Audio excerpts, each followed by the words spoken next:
السلام علیکم ورحمۃ اللہ وبرکاتہ۔ الحمد للہ الذی ہدانا لہذا وما كنا لنهتدي لولا ان هدانا الله واشهد ان لا اله الا الله وحده لا شريك له واشهد ان سيدنا مولانا بارك وسلم اما بعد۔ قال النبي صلى الله عليه وسلم إن كل قوم عيد وهذا عيدنا أو كما قال عليه الصلاة والسلام۔ بسم الله الرحمن الرحيم۔ رب اشرح لي صدري ويسر لي أمري واحلل عقدة من لساني يفقهوا قولي۔ بسم الله الرحمن الرحيم۔ درود شریف پڑھ لیجیے۔ اللهم صل على محمد وعلى آل محمد كما صليت على إبراهيم وعلى آل إبراهيم إنك حميد مجيد۔ اللهم بارك على محمد وعلى آل محمد كما باركت على إبراهيم وعلى آل إبراهيم إنك حميد مجيد۔ محترم بزرگوں، دوستوں اور عزیز ساتھیوں، ہم اور آپ آج الحمدللہ عید الفطر کی نماز ادا کرنے کے لیے اس مسجد میں جمع ہوئے ہیں۔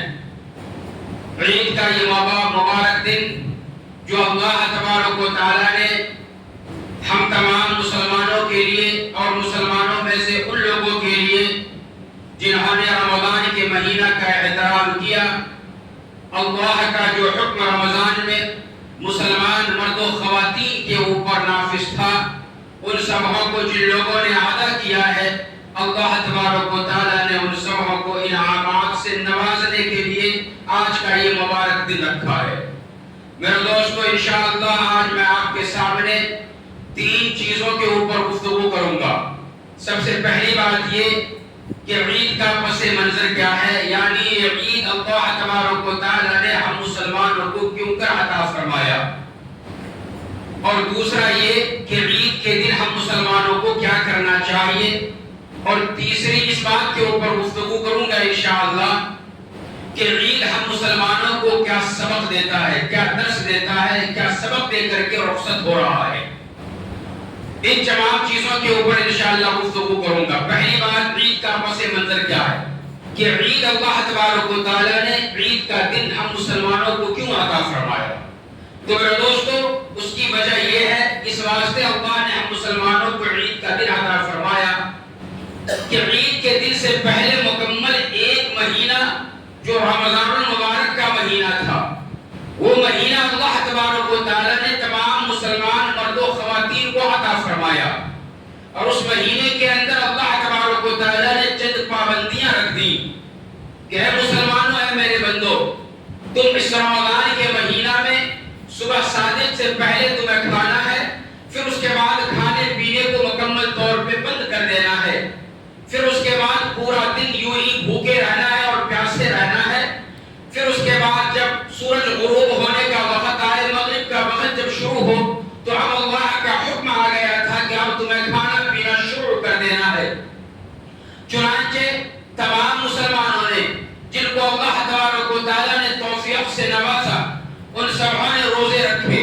اور میرے دوستو، روزہ چاہے سردی کا ہو یا نارمل موسم کا ہو یا پھر گرمی کا ہو، جس طرح کا بھی موسم ہو، جب کوئی مومن بندہ یہ ٹھان لیتا ہے کہ اللہ کا حکم ہے روزہ رکھنا، لہذا جب وہ روزہ رکھتا ہے تو اب ایسی صورت میں اسے کتنا ہی پیسوں کا لالچ کیوں نہ دے دیا جائے، وہ اللہ کے حکم کو اپنی نظروں کے سامنے رکھتا ہے اور لالچ دینے والوں سے یہ کہتا ہے کہ تم کروڑوں روپیہ بھی اگر تم مجھے دے دو تو پھر بھی میں ایسی صورت میں روزہ نہیں توڑوں گا، اس لیے کہ روزہ صرف اور صرف میں نے اللہ تبارک و تعالی کے لیے رکھا ہے۔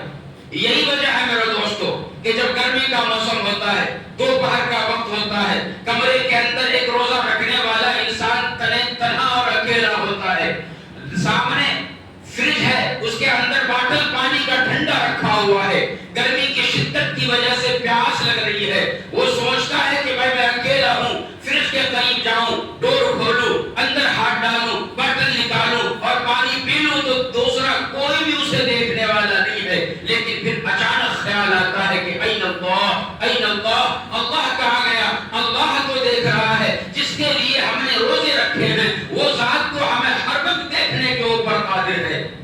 لہذا وہ پانی پینے سے فوراً پیچھے ہٹ جاتا ہے کہ نہیں میں پانی نہیں پی سکتا۔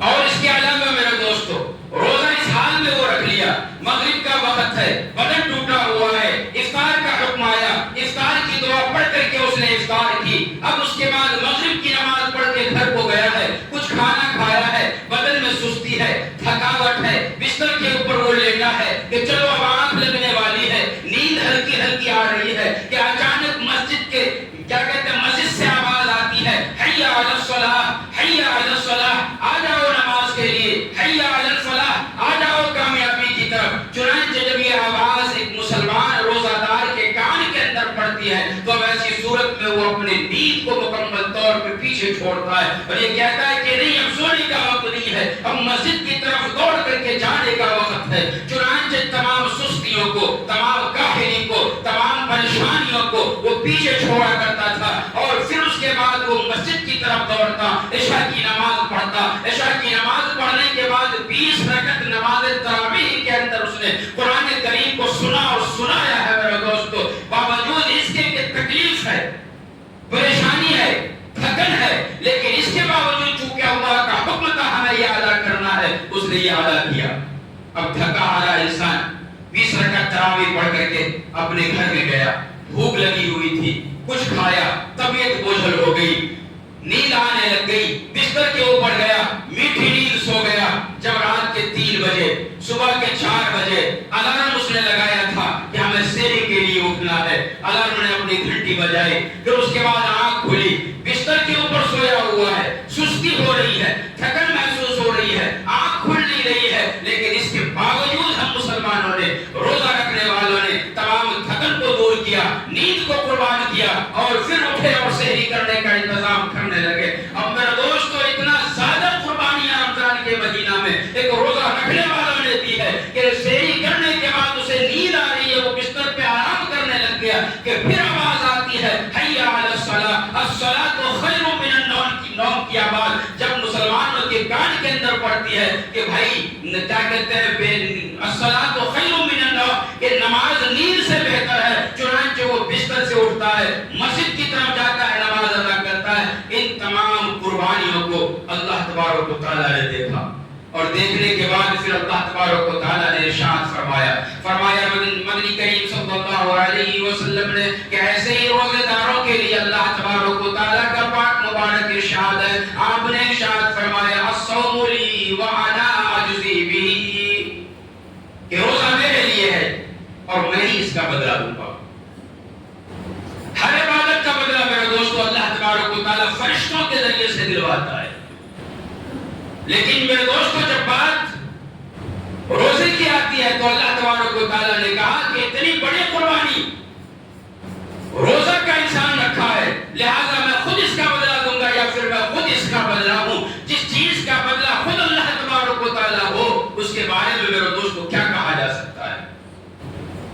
دنیا کا یہ دستور ہے کہ دن بھر مزدوری کرنے کے بعد جب مزدوری کمپلیٹ کرتا ہے تو ایسی صورت میں اپنے مالک کے پاس اپنے حقیر مالک کے پاس وہ مزدوری لینے کے لیے جب جاتا ہے تو ایسی صورت میں وہ اپنے آپ کو صاف کرتا ہے، اپنے کپڑے کو صاف کرتا ہے کہ کپڑے کے اوپر اگر داغ و دھبا لگا ہوا ہے اسے وہ جھاڑے گا، وہ اسے پوچھے گا، اپنے چہرے کو دھلے گا، اپنے بدن ہاتھ کو دھلے گا، زیادہ گرمی اور پسینہ اگر اس نے محسوس کیا ہے تو وہ پانی نہا لے گا، صاف ستھرا ہو کر کے اپنے دنیا کے اس مالک کے پاس، حقیر مالک کے پاس جائے گا کہ حضور ہم نے محنت کی ہے، آپ نے جو کام سونپا تھا وہ کام ہم نے کر دیا ہے، لہٰذا آپ مجھے دن بھر کی مزدوری دیجیے۔ اگر وہ مالک مڈ میں ہو، اچھا ہو تو ایسی صورت میں وہ آپ کو مزدوری دے دے گا، لیکن اگر اس کا موڈ خراب ہے، کچھ نقصان ہو گیا ہے تو وہ کہے گا ٹھیک ہے بھائی آدھی مزدوری لے لے، کل کا کام آ کر کے کل کر تو پھر پوری مزدوری لے کر کے جانا، اس میں بھی کچھ دیتا ہے۔ کوئی لوگ تو دیتے نہیں، نہ دینے والوں کے لیے نبی کریم صلی اللہ علیہ وسلم کا یہ فرمان ہے،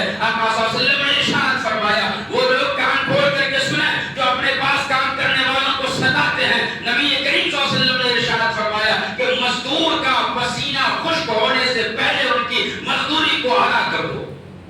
یہ نبی کریم صلی اللہ علیہ وسلم کا سنت طریقہ، آپ کا حکم و فرمان ہے تمام قیامت تک آنے والے انسانوں کے لیے۔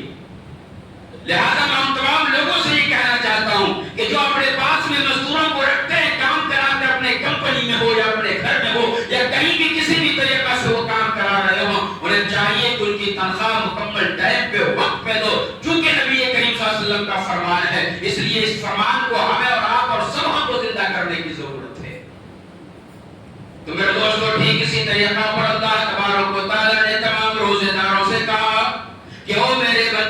تم نے 1 مہینہ ہم نے جو کام دیا تھا وہ کام مکمل طور پہ کر کے دکھایا ہے، اب مزدوری اور انعام لینے کا دن ہے، لہذا تم چلے آؤ عیدگاہ میں، چلے آؤ عید کی نماز جہاں بھی ادا کرنی ہو آ کر کے کرو۔ جب تم عید کی نماز ادا کرنے کے لیے آؤ تو ایسی صورت میں تمہیں دنیا کا دستور دنیا میں رہ کر کے اپنانا ہے، اور وہ یہ ہے کہ جس طریقہ پر تم دنیا میں کام کرنے کے بعد حقیر مالک کے پاس نہا دھو کر کے جاتے ہو، کپڑے کا داغ و دھبا دور کر کے مزدوری لینے کے لیے جاتے ہو، میرے دربار میں آنے سے پہلے، میرے سے انعام لینے سے پہلے تمہیں چاہیے کہ تم بھی پانی نہا لو، نیا کپڑا پہن لو، عطر و خوشبو اس کپڑے کے اوپر لگا لو، داغ و دھبے کے کپڑے کا دور کر لو، بڑے دربار میں آ رہے ہو، لہذا تمہارا سجنا سنورنا بھی اس بڑی ذات کے لیے ہوگا۔ چنانچہ وہ تمام مسلمان ہم اور آپ اللہ تبارک و تعالیٰ سے انعام لینے کے لیے جو 1 مہینہ ہم نے کیا ہے وہ انعام لینے کے لیے ہم اور آپ آئے ہیں، اور پھر اللہ تبارک و تعالیٰ کا وعدہ ہے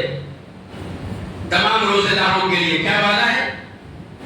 فرمایا مدنی کریم صلی اللہ علیہ وسلم نے کہ جب عید کا دن ہوتا ہے، صبح فجر کی نماز کے بعد حضرت جبرائیل امین علیہ السلام فرشتوں کی ایک جماعت لے کر کے روح زمین پہ حاضر ہوتے ہیں، ہر چوراہے کے اوپر، ہر مسجد کے دروازے کے اوپر، ہر جگہ پہ فرشتے کھڑے ہو جاتے ہیں اور یہ اعلان کرتے ہیں، اللہ کے بندو جاؤ اللہ کے گھر میں نماز پڑھو عید کی اور انعام لے کر کے آؤ۔ انعام کیا ہے؟ اللہ تبارک و تعالیٰ پوچھتے ہیں کہ جبرائیل امین یہ لوگ کہاں جا رہے ہیں؟ نئے نئے کپڑے پہنے ہوئے ہیں، غسل اس لیے کیا ہوا ہے، داغ و دھبے سے مکمل طور پہ پاک ہے، یہ کہاں جا رہے ہیں؟ فرشتے کہتے ہیں کہ اللہ تبارک و تعالیٰ انہوں نے رمضان میں روزے رکھے، انہوں نے تراویح کی نمازیں پڑھی، اور آپ کا یہ وعدہ ہے کہ آپ اسے انعام دیں گے۔ انہوں نے جنت حاصل کرنے کے لیے رمضان میں بہت زیادہ محنت کی ہے، جنت لینے کے لیے آپ کے دربار میں آپ کے بتائے ہوئے طریقوں کے اوپر جا رہے ہیں۔ اللہ تبارک و تعالیٰ فرشتے سے کہتے ہیں کہ او جبرائیل امین تم یہ بتلاؤ کیا ان لوگوں نے جنت کو دیکھا ہے؟ کہا کہ نہیں اللہ نے انہوں نے جنت کو نہیں دیکھا، جہنم کو دیکھا ہے، نہیں جہنم کو بھی نہیں دیکھا۔ کہا تو انہوں کی ایک بات کس طریقہ پر معلوم ہوئی؟ تو وہ فرشتے کہتے ہیں کہ اللہ تبارک و تعالیٰ محمد مصطفیٰ صلی اللہ علیہ وسلم نے یہ بات بتلائی۔ اللہ پوچھتا ہے کہ او میرے فرشتے کیا انہوں نے محمد مصطفیٰ کو دیکھا ہے؟ جواب ملتا ہے کہ نہیں محمد مصطفیٰ سب کہیے صلی اللہ علیہ وسلم کو نہیں دیکھا۔ لیکن میرے دوستو اللہ تبارک و تعالیٰ یہ کہتے ہیں کہ جب محمد مصطفیٰ کو نہیں دیکھا، جنت کو نہیں دیکھا، جہنم کو نہیں دیکھا، مجھے نہیں دیکھا، تمہیں جبرائیل تمہیں بھی نہیں دیکھا، لیکن ان تمام چیزوں کو نہ دیکھنے کے باوجود یہ اس طریقہ پر کیوں عمل کرتے ہیں؟ فرشتے جبرائیل امین کہتے ہیں کہ اللہ تبارک و تعالیٰ انہوں نے نبی کریم صلی اللہ علیہ وسلم کی حدیث کے اندر ان تمام باتوں کو سنا تھا۔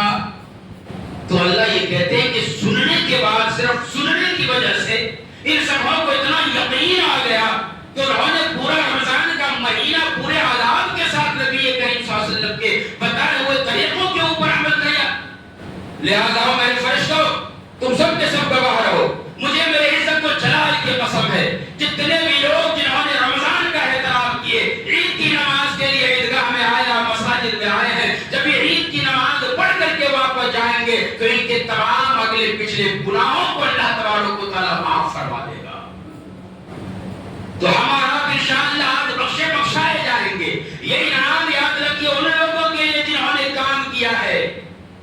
دنیا میں مزدوری کرو گے جبھی کام ملے گا، اگر کوئی ان کے ساتھ میں چلا جائے جنہوں نے کام نہیں کیا تو کیا آج کا سیٹ انہیں مزدوری دے گا، انہیں پیسہ دے گا؟ بھائی یہ کون ہے، ان کو کیوں لے کر کے آئے ہو؟ بھائی جاؤ تمہارا یہاں کام نہیں، دھتکار کر کے نکالا جاتا ہے۔ اللہ کے نبی صلی اللہ علیہ وسلم نے ارشاد فرمایا کہ جنہوں نے رمضان کا احترام نہیں کیا، جنہوں نے روزے نہیں رکھے، تراویح نہیں پڑھی، انہیں یہ چاہیے کہ وہ عیدگاہ کے قریب بھی نہ بھٹکے۔ عید کی نماز وہ نہ آئے، عید کی عیدگاہ کے اندر نہ آئے، وہ عید کے عیدگاہ کے قریب بھی نہ بھٹکے۔ یہ نبی کریم صلی اللہ علیہ وسلم نے ایسے لوگوں کے لیے ناراضگی کا اظہار کیا ہے۔ تو میرے دوستو اس لیے اللہ تبارک و تعالیٰ نے انعام کا دن ہم مسلمانوں کے لیے رکھا۔ ہم اور آپ مزدوری لینے کے لیے آئے، انعام لینے کے لیے آئے ہیں۔ جب ہم اور آپ یہاں سے جائیں گے تو بخشائے جائیں گے۔ تو یہاں پہ یہ درس ملتا ہے میرے دوستو کہ جب ہمارے گناہ اللہ معاف فرمائیں گے تو ہم اصل نو اچھی زندگی گزارنے کی اور شروع کرنے کی کوشش کریں گے کہ جو طریقہ ہم نے رمضان میں اپنایا تھا وہی طریقہ انشاءاللہ رمضان کے بعد بھی ہم اپنائیں گے. دو حکم اللہ کا رمضان میں مسلمانوں نے مانا. ایک حکم یہ تھا کہ تم کھانا پینا بند کر دو، اور دوسرا حکم اللہ کا یہ تھا کہ اب سورج غروب ہو رہا ہے، کھانا پینا شروع کر دو. صرف دو حکم اللہ کا جب مسلمانوں نے رمضان میں مانا تو اللہ تبارک و تعالیٰ نے اتنا زیادہ برکت عطا فرمایا. رزق میں برکت، کھانے پینے میں برکت، اٹھنے بیٹھنے میں برکت. اللہ نے مال و دولت میں یوں برکت عطا فرمایا کہ انسان خود بھی کھایا، غریبوں کو بھی کھلایا، دوستوں کو بھی کھلایا، رشتہ داروں کو بھی کھلایا، پھر بھی کہا کہ اللہ کا کرم بہت ہے ہمارے پاس. تو یہ درس ہے میرے دوستو کہ دو حکم اللہ کا ماننے کی وجہ سے اللہ نے پورا مہینہ ہمارے اور آپ کے رزق میں برکت عطا فرمایا. تو یاد رکھیے کہ جو انسان اور جو مسلمان اللہ کی مکمل طور پہ ماننے والا بن جائے تو اللہ اس کو کس قدر انعامات سے نوازے گا، کس قدر اللہ تبارک و تعالیٰ ان کو عطا فرمائے گا. لہذا یہ درس ہمیں دیا گیا ہے کہ جیسا رمضان میں تمہیں اللہ کی مان کے بتلایا دکھلایا ہے، رمضان کے بعد بھی تمہیں اللہ کی مان کی بتلانا ہے اور دیکھ کر عمل کر کے بتلانا ہے. اب دوسری بات کہ عید والے دن ہم مسلمانوں کو کیا کرنا چاہیے. تو میرے دوستو عید کے دن ہم مسلمانوں کو وہی کام کرنا ہے جو محمد مصطفیٰ صلی اللہ علیہ وسلم نے کیا تھا اور کر کے صحابہ کرام کو بتلایا. کیا کام تھا؟ نبی کریم صلی اللہ علیہ وسلم عید والے دن جلدی اٹھا کرتے تھے، فجر کی نماز کے بعد آپ پانی نہاتے، مسواک کرتے، پھر اس کے بعد جو اچھا اور عمدہ کپڑا ہوتا وہ پہنتے، اس کپڑے کے اوپر وہ خوشبو لگاتے، جب اپنے گھر سے نکلتے تو میٹھی چیز کھا کر کے آتے. الحمدللہ ہم سب یہاں تک پہنچے اور ان تمام سنت کو ادا کر کے یہاں تک انشاءاللہ پہنچے ہوں گے. اب یہاں سے آگے کے بارے میں نبی کریم صلی اللہ علیہ وسلم کا کیا عمل تھا عید والے دن. جب آپ عیدگاہ کے اندر آتے تو ایسی صورت میں ذکر و اذکار کرتے ہوئے اللہ اکبر لا الہ الا اللہ واللہ اکبر اللہ اکبر وللہ الحمد یہ تکبیر پڑھتے ہوئے آتے. پھر اس کے بعد جب آپ نماز پڑھا کر کے جاتے تو راستہ کو چینج کر لیا کرتے تھے، یعنی جس راستے سے آتے تھے جاتے وقت میں دوسرے راستے سے جاتے تھے. عید الفطر کا جب موقع ہوتا تو اس تکبیر کو آہستہ آواز میں آتے ہوئے بھی اور جاتے ہوئے پڑھتے ہوئے جاتے تھے. لہذا ہم مسلمانوں کو بھی اس طریقے کو اپنانا چاہیے. پھر اس کے بعد میرے دوستو خطبہ دیتے، عید کی نماز پڑھاتے، پھر اس بعد خطبہ دیتے. تمام سامعین مکمل طور پہ خاموشی کے ساتھ اپنے جگہ پہ بیٹھ کر کے وہ خطبہ کو سنتے تھے. خطبہ کا سننا یہ واجب ہے میرے دوستو، لہذا بغیر خطبہ کے سنے ہوئے اپنی جگہ سے مت ہٹیے. تو یہ نبی کریم صلی اللہ علیہ وسلم کا طریقہ تھا. پھر اس کے بعد جب عید کی نماز پڑھ کر کے جاتے تو ذکر و اذکار کے اندر لگ جاتے، اللہ کا شکر ادا کیا کرتے تھے. لہذا ہم مسلمانوں کو بھی چاہیے کہ جب ہم عید کی نماز پڑھ کر کے جائیں تو ظاہر سی بات ہے کہ عید کی نماز جب ہم پڑھ کر کے جائیں گے تمام گناہوں کو اللہ معاف فرمائے گا. جب ہم ظہر کا وقت آ جائے تو پھر اللہ کی تعریف بیان کرنے کے لیے مسجد میں آئے، عصر میں آئے، مغرب میں آئے اور یہ تحیہ کر لیں کہ جس طریقہ پر رمضان کے مہینہ میں ہم نے روزوں کے ساتھ نمازوں کی پابندی کی ہے، انشاءاللہ رمضان کے گزرنے کے بعد بھی ہم نمازوں کی پابندی کرنے والے بنیں گے. یہ ارادہ کر کے جائیں، چونکہ نماز نبی کریم صلی اللہ علیہ وسلم کی آنکھوں کی ٹھنڈک ہے میرے دوستو. نبی کریم صلی اللہ علیہ وسلم بار بار یہ حکم دیتے تھے قرۃ عینی فی الصلاۃ، نماز میری آنکھوں کی ٹھنڈک ہے، لہذا نماز پڑھیے اور آقا صلی اللہ علیہ وسلم کی آنکھ کو ٹھنڈک پہنچائیے. لیکن بڑے افسوس کی بات ہے میرے دوستو، آج ہم مسلمان یہاں سے عام لے کر کے اپنے گھروں کے اندر جائیں گے. جو مالدار قسم کے لوگ ہیں وہ اپنے گھروں کے اندر ٹی وی پہ وی سی آر کے اوپر اپنے پسندیدہ ایکٹر کی فلم لگا کر کے فیملی کے ساتھ بیٹھ کر کے دیکھیں گے. ایسا کرتے نہیں کرتے، پہلے سے پلاننگ کی جاتی ہے کہ رمضان بھر عبادت کی ہے، آج گھر میں فلاں ہیرو کی مووی لا کر کے ہم گھر میں وتھ فیملی بیٹھ کر کے دیکھیں گے. اللہ حفاظت فرمائے میرے دوستو. اور کچھ غریب لوگ جو بعض شہروں کے اندر رہتے ہیں اور جہاں بھی رہتے ہیں وہ ٹاکیزوں کا سفر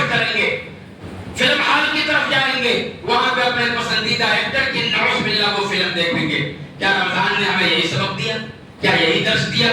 کیا پورے رمضان میں ہم نے روزہ رکھ کر کے ان روزوں کو بیکار ہمیں کرنا ہے, ان عبادتوں کو بیکار کرنا ہے؟ وہ عبادت رمضان ریہرسل کے لیے زندگی کا دیا تھا. کیا مسلمانوں 11 مہینہ تک تم نے اپنے حساب سے زندگی گزاری ہے, رمضان میرے حساب سے گزارو. جب رمضان اللہ اور محمد رسول اللہ صلی اللہ علیہ وسلم کے حساب سے گزار لیا تو اب یہ درس دیا گیا کہ اے مسلمانوں, تمہارے پورے سال کے اندر ہم نے 1 مہینہ رمضان کا اس واسطے بھی عطا فرمایا تھا کہ اس 1 مہینے میں تم یہ دیکھ لو کہ نبی کا بیٹھنے کا طریقہ کیا تھا, ان کا اٹھنے کا طریقہ کیا تھا, ان کے کھانے پینے کا طریقہ کیا تھا, وہ روزہ کس طریقہ پر رکھتے تھے, عبادت کس طریقہ پر کرتے تھے. ان تمام طریقوں کو اللہ تبارک و تعالیٰ نے رمضان اور روزے کے ذریعے سے ہم مسلمانوں تک پہنچا دیا ہے. اب ہمیں چاہیے کہ ہم آگے کی زندگی کو صحیح طور پہ ہم جئیں, اور جو طریقہ ہم نے رمضان میں ادا کیا تھا وہی طریقہ رمضان کے بعد والی زندگی کے اندر بھی ہم ادا کرنے والے بنائیں.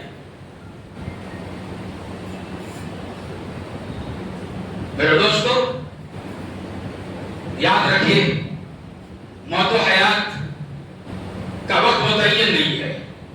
گزشتہ عید کے اندر کئی لوگ تھے ہمارے ساتھ, لیکن آج میرے دوستو تو بدقسمتی سے وہ ہمارے ساتھ نہیں ہے. آنے والے عید کے اندر نہ جانے کون ہوں گا اور کون نہیں ہوں گا. موت و حیات کی کوئی گارنٹی نہیں ہے, لہذا مرنے سے پہلے ہم سب کو چاہیے کہ ہم زیادہ سے زیادہ عبادت اور آخرت کا ذخیرہ عبادتوں کے ذریعے سے ہم جمع کر کے جائیں. اپنے پڑوسیوں, اپنے دوستوں, احباب, اپنے اولاد کے اوپر یہ ہرگز بھروسہ ہم میں کا ہر کوئی, چاہے بوڑھا ہو, نوجوان ہو, بچہ ہو, وہ سامنے والوں کے اوپر آخرت کے تعلق سے بھروسہ ہرگز نہ کرے. اگر پریشانی آپ کو ہے, پیٹ میں درد آپ کے ہے, تو ڈاکٹر کے پاس آپ کو جانا ہے. میرے دوستوں, کوئی جائے گا یوں پہنچا دے گا, لیکن ڈاکٹر کے پاس جا کر کے کیفیت آپ کو بولنی ہے, وہ دوا لکھے گا, دوا آپ کو کھانی ہے. ٹھیک اسی طریقہ پر میرے دوستوں, جو اللہ تبارک و تعالیٰ نے ہمیں زندگی دی, اس دنیا میں جنت کمانے کے لیے, حاصل کرنے کے لیے ہم آئے ہیں, تو ایسی صورت میں جنت کے لیے ذخیرہ ہمیں اس دنیا میں خود بنا کر کے جانا ہے. صدقہ و خیرات کے ذریعے سے, زکات کے ذریعے سے, نمازوں کے ذریعے سے اور تمام نیکیوں کے ذریعے سے. ان تمام نیکیوں کو جمع کر لیجئے, یہ جمع کرنے کا وقت ہے میرے دوستوں. اور یہاں پہ ایک بات اور عرض کر دوں تمام برادران وطن سے کہ نبی کریم صلی اللہ علیہ وسلم نے ہم تمام مسلمانوں کو عید والے دن میں یہ طریقہ بتلا دیا کہ آپ صلی اللہ علیہ وسلم نے ارشاد فرمایا, عید کی نماز کے لیے آؤ, ذکر و اذکار کرتے ہوئے آؤ, پانی نہا کر کے آؤ, کپڑا اچھے طور پہ پہن کر کے آؤ, تمہارے ہاتھ کے اندر کسی بھی طرح کا کوئی موذی چیز, کوئی جو ہے کسی کو تکلیف پہنچانے والی چیز تمہارے ہاتھ میں نہ ہو. یہ اسلام کا طریقہ ہے, اسلام نے ہمیں بتلایا ہے, اور یہ کہا ہے کہ تمہاری زبان سے جب تم اجتماعی طور پہ اپنے گھر سے نکل رہے ہو, آس پڑوس میں رہنے والے ہندو بھائی بھی ہوں گے, کرسچن بھائی بھی ہوں گے, اور برادران وطن کے دوسرے مذہب کے لوگ بھی ہوں گے, تو ایسی صورت میں تمہارے چلنے سے کسی کو تکلیف نہ ہو, تمہارے کردار سے کسی کو تکلیف نہ ہو, تمہاری زبان سے کسی کو تکلیف نہ ہو. اس لیے تمہیں کسی بھی انسان کو تکلیف نہیں دینا ہے. نبی کریم صلی اللہ علیہ وسلم نے مسلمانوں کو وہ طریقہ بتلا دیا کہ جب تم آ رہے ہو, نگاہیں تمہاری نیچے ہونی چاہیے, زبان سے کلمات تمہارے یہ ادا ہونے چاہیے جس میں اللہ کا ذکر و اذکار ہو. چنانچہ یہ اذکار بتلا کر کے اللہ کے نبی نے ارشاد فرمایا, اللہ اکبر, اللہ اکبر, لا الہ الا اللہ, واللہ اکبر, اللہ اکبر وللہ الحمد. تمام مسلمانوں سے اور تمام دنیا بھر کے انسانوں سے, تمام برادران وطن سے میں یہ کہنا چاہتا ہوں کہ مسلمان اور اسلام اور شریعت اسلام دہشت گردی کی تعلیم ہرگز نہیں دیتا. جو مسلمان, جو اسلام عید کے موقع سے تمام مسلمانوں کو یہ سبق دیتا ہے کہ تمہارے ہاتھ و پاؤں سے کسی بھی برادران وطن کو تکلیف نہ پہنچنے پائے, تمہاری زبان سے تکلیف نہ پہنچے. اگر زبان سے کلمات ادا کرنی ہے تو اللہ تبارک و تعالیٰ کی تعریف میں ادا کرنی ہے, اور الحمدللہ پوری دنیا کا مسلمان ان باتوں کے اوپر عمل کرتا ہے. مسلمان الحمدللہ دہشت گرد ہرگز نہیں ہے. یہ سبق ہمارے نبی نے دیا ہے, اور اس کے اوپر تمام مسلمان الحمدللہ عمل کرتے ہیں. اور عید والے دن دیکھ لیجئے, اچھے طور پر آ کر عید نماز پڑھیں گے, اور پڑھنے کے بعد خاموشی سے ذکر و اذکار کرتے ہوئے اپنے اپنے گھروں کو انشاءاللہ جائیں گے. اللہ مدد فرمائے. اب میرے دوستو, اس کے بعد عید ہم مسلمانوں کو کیا سبق دے کر کے جاتا ہے؟ عید ہم مسلمانوں کو یہ سبق دے رہا ہے کہ آج ہم اور آپ نئے کپڑے پہن کر کے آئے ہیں. ذرا تصورات کی دنیا میں جائیے. ایک وقت ایسا آئے گا میرے دوستو کہ آج ہم